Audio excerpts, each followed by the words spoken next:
अस्सलाम वालेकुम दोस्तों, इल्मी स्टोरी चैनल में खुश आमदीद। शैतान की ज़मीन पर सबसे पहली मुलाकात किससे हुई थी?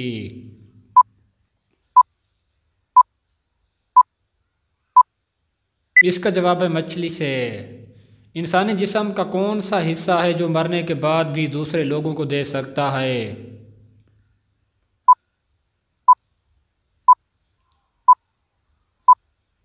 इसका जवाब है आँखें। वो क्या है जो कुछ लड़कियां तो खड़े होकर देती हैं और कुछ लड़कियां बैठकर? अगर आपको वीडियो अच्छी लगी तो चैनल को सब्सक्राइब लाजमी करें। इसका जवाब है झाड़ू।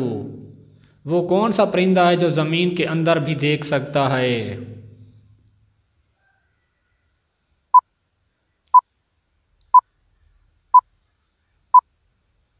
इसका जवाब है हुदहुद। दोस्तों, आज की वीडियो यहाँ तक काफ़ी थी। फिर मिलते हैं नेक्स्ट वीडियो में, तब तक के लिए अल्लाह हाफिज़।